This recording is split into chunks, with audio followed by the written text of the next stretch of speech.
চেয়ারম্যানের অপসারণ সহ ৬ দফা দাবিতে অর্থ মন্ত্রণালয়ে স্মারকলিপি দেবে ইসলামী ব্যাংক সচেতন গ্রাহক ফোরাম। এ বিষয়ে বিস্তারিত জানাতে যুক্ত হচ্ছেন তানজিন আক্তার। তানজিন, স্মারকলিপিতে কি কি আছে, আন্দোলনকারীরা কি বলছেন? জটিলতা চলছে। বাংলাদেশের যে ব্যাংক খাত রয়েছে সেটিতে এর একটি প্রভাবও পড়েছে। গত কয়েকদিন ধরেই যেই সচেতন গ্রাহক ফোরামের ব্যানারে যারাই আন্দোলন করছিলেন, কিছুদিন আগেও তারা একটি আন্দোলনের 1 ঘন্টার কলম বিরতির আহ্বান জানিয়েছিলেন যেই ব্যাংক কর্মকর্তারা রয়েছে তাদের প্রতি। আজ আমরা দেখেছি যে সকাল 11টায় তারা এখানে আবারও জোট বাঁধেন এবং একটি আন্দোলনের কথা বলেন এবং ঠিক 11:30 বাজে তারা একটি স্মারকলিপি নিয়ে সচিবালয়ের মুখে তারা এখান থেকে যাত্রা শুরু করেন। কিছুক্ষণ আগে আমরা এখানে দেখেছি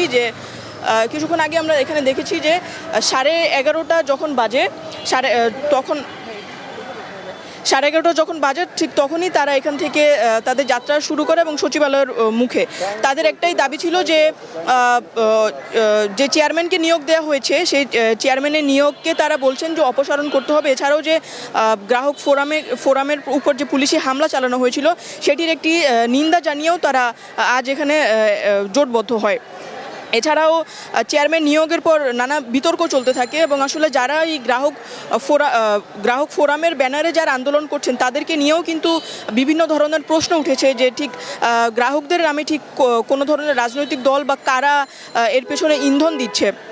আরেকটি বিষয় যদি বলি যে এই টানাপোড়েনের মাঝে বা চলমান বিতর্কের মাঝে দিয়ে প্রায় অনেক গ্রাহকই ইসলামী ব্যাংক থেকে কিন্তু টাকা তুলে নিচ্ছেন।